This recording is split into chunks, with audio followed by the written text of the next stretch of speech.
नमस्कार दोस्तों, AIO education channel में आपका एक बार फिर से स्वागत है। आज हम पढ़ने जा रहे हैं क्लास 7 का चैप्टर बाल महाभारत की पूरी डिटेल एक्सप्लेनेशन, वो भी आसान हिंदी में। तो चलिए बिना देरी किए हम शुरू करते हैं। सत्यवती के 2 पुत्र हुए, चित्रांगद और विचित्रवीर्य। चित्रांगद एक वीर योद्धा थे, लेकिन वह युद्ध में मारे गए। उनकी कोई संतान नहीं थी, जिससे हस्तिनापुर का उत्तराधिकारी नहीं बचा। ऐसे में विचित्रवीर्य राजा बने। चूंकि विचित्रवीर्य छोटे थे, इसलिए उनके राजकाज को संभालने की जिम्मेदारी भीष्म ने उठाई। जब विचित्रवीर्य विवाह योग्य हुए, तो भीष्म को उनके विवाह की चिंता हुई। उन्हें पता चला कि काशीराज की 3 कन्याओं अंबा, अंबिका और अंबालिका का स्वयंवर हो रहा है। भीष्म वहां पहुंचे और सभी राजाओं को पराजित करके तीनों कन्याओं को रथ में बैठाकर हस्तिनापुर ले आए। रास्ते में साल्वदेश के राजा शाल्व ने उन्हें रोकने की कोशिश की, लेकिन भीष्म ने युद्ध में उन्हें हरा दिया। जब हस्तिनापुर पहुंचकर विवाह की तैयारी शुरू हुई, तब अंबा ने कहा कि वो पहले से ही राजा शाल्व को अपने पति के रूप में स्वीकार कर चुकी है। यह सुनकर भीष्म ने अंबा को शाल्व के पास भेज दिया। शाल्व ने अंबा को ये कहते हुए अस्वीकार कर दिया कि वह पराजित होकर अब उसे स्वीकार नहीं कर सकता। मजबूर होकर अंबा वापस हस्तिनापुर लौट आई। विचित्रवीर्य ने भी अंबा से विवाह करने से इनकार कर दिया। अंबा ने भीष्म से विवाह करने की मांग की, लेकिन भीष्म ने अपनी ब्रह्मचर्य की प्रतिज्ञा की याद दिलाई और विवाह से इनकार कर दिया। अंबा को शाल्व ने ठुकराया और हस्तिनापुर में भी उसे न्याय नहीं मिला, जिससे वह बेहद क्रोधित हो गई। अंबा ने अपनी इस दशा का कारण भीष्म को माना। उन्होंने कई राजाओं से मदद मांगी, लेकिन कोई भी भीष्म के विरुद्ध लड़ने को तैयार नहीं हुआ। अंत में उन्होंने भगवान परशुराम से न्याय की गुहार लगाई। परशुराम ने भीष्म से युद्ध करने का निर्णय लिया। दोनों के बीच भयंकर युद्ध हुआ, लेकिन कोई निष्कर्ष नहीं निकला। अंततः परशुराम ने अंबा को भीष्म के शरण में लौटने को कहा, लेकिन अंबा ने हार मानने से इनकार कर दिया। अंबा ने कठोर तपस्या की और स्त्री रूप त्याग कर पुरुष रूप में परिवर्तित हो गई। उन्होंने अपना नाम शिखंडी रखा।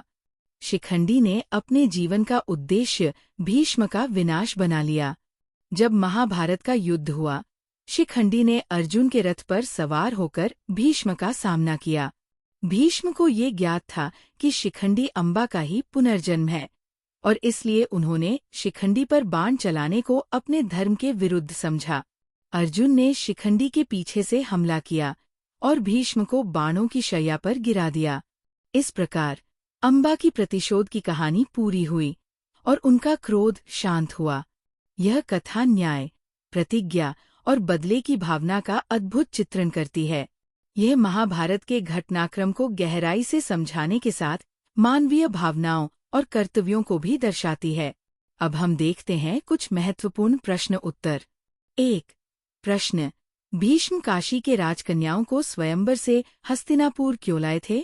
उत्तर: भीष्म अपने भाई चित्रांगद और विचित्रवीर्य के विवाह के लिए काशी के राजकन्याओं को स्वयंवर से हस्तिनापुर लाए थे।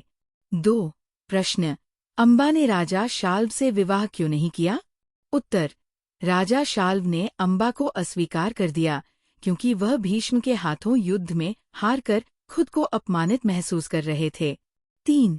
प्रश्न: अंबा ने भीष्म से विवाह करने का प्रस्ताव क्यों रखा?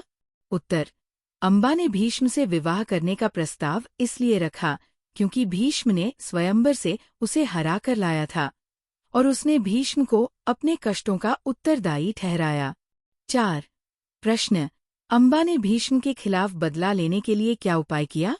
उत्तर: अंबा ने कठोर तपस्या करके अपना स्त्री रूप त्यागा, पुरुष रूप में शिखंडी बन गई और महाभारत युद्ध में भीष्म के पराजय का कारण बनी। 5. प्रश्न: परशुराम और भीष्म के बीच युद्ध क्यों हुआ और इसका परिणाम क्या रहा? उत्तर: अंबा की अपील पर परशुराम ने भीष्म को चुनौती दी, लेकिन लंबे समय तक युद्ध के बावजूद दोनों में से कोई भी विजयी नहीं हो सका। अंततः परशुराम ने अंबा को भीष्म की शरण में जाने की सलाह दी। मुझे उम्मीद है कि आपको ये चैप्टर पूरी तरह से समझ आ गया होगा। अगर आपको ये वीडियो पसंद आई हो तो लाइक जरूर करें और कमेंट करके बताएं कि आपको और कौन से टॉपिक पर मदद चाहिए। अगर आप इस चैनल पर नए हैं तो सब्सक्राइब करना न भूलें ताकि आप हमारी हर नई वीडियो की अपडेट पा सकें। धन्यवाद और अगले वीडियो में फिर मिलते हैं।